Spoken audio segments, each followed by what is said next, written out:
বাড়ল তৃণমূলের জাতীয় কর্মসমিতি। তৃণমূলের জাতীয় কর্মসমিতিতে সদস্য বেড়ে ২৭। ২০২৬-এর কথা মাথায় রেখে এখন থেকেই ময়দানে তৃণমূল। কালীঘাটে বৈঠকে দলীয় শৃঙ্খলায় জোর দিয়েছে জোড়াফুল শিবির। জাতীয় কর্মসমিতিতে বাড়তি গুরুত্ব দেওয়া হয়েছে প্রবীণ নেতাদের। দিল্লিতে তৃণমূলের মুখপাত্রের তালিকায় অভিষেক বন্দ্যোপাধ্যায় থাকছেন। শৃঙ্খলা রক্ষায় বাড়তি গুরুত্ব দেওয়ার সিদ্ধান্ত নিয়েছে দল।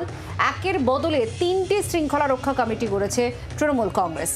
৩বার শোকজে সন্তোষজনক জবাব না এলে সাসপেন্ডের সিদ্ধান্ত নেওয়া হয়েছে। আর মাদারিহাট জয়ের পর গুরুত্ব বাড়ছে উত্তরবঙ্গ নেতাদের। উত্তরবঙ্গের জন্য আলাদা মুখপাত্র রাখার সিদ্ধান্ত তৃণমূলের। চা বাগান নিয়ে প্রচারের বিশেষ দায়িত্বে মলয় ঘটক।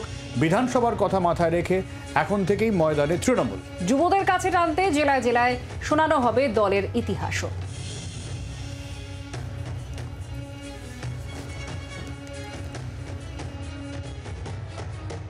কমিটিগুলো তৈরি হয়েছে, দুটির ক্ষেত্রে খুব জোরদার ভাবে বলা হয়েছে যে কোনো শোকজ নোটিশ যদি কোনো পার্টি বিরোধী কাজের জন্য দেওয়া হয় কোনো সদস্য অথবা সদস্যকে, তাহলে তার উত্তর তাকে দিতে হবে এবং পরপর 3টি যদি এরকম শোকজ নোটিশ যায় তাহলে সেই সদস্য অথবা সদস্যরা সাসপেন্ডেড হবে।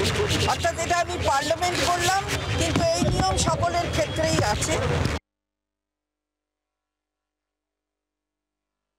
দলীয় স্তরে যারা এই ডিসিপ্লিনারি কমিটিতে আছেন তারা হলেন সুব্রত বক্সী, অরূপ বিশ্বাস, ফিরাদ হাকিম, সুজিত বোস, চন্দ্রিমা ভট্টাচার্য।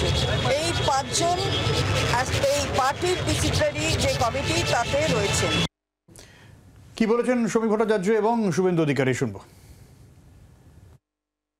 আমি তো শুনলাম জাতীয় কর্মসমিতি সেটা গতকালকে গঠিত হয়েছে। মুখ্যমন্ত্রী যাদের ডাকতে বলেছেন তারাই জাতীয় কর্মসমিতির মেম্বার হয়ে গেছেন। এখন এটা হয়, টেরা ছেলের নাম পদ্মলোচন, এগুলো চলে। তৃণমূল কংগ্রেস সর্বভারতীয় দল, তার আবার ব্যাখ্যা দেওয়া হচ্ছে। এটা কোনো রাজনৈতিক দল নাকি? একটা ফ্যামিলির মিটিং হচ্ছে, ফ্যামিলিতে হচ্ছে, বাড়িতে হচ্ছে। মমতা ব্যানার্জির ফ্যামিলিতে কি মিটিং, সিটিং, ইটিং হয়েছে সেটা নিয়ে উই আর নট ওরিড।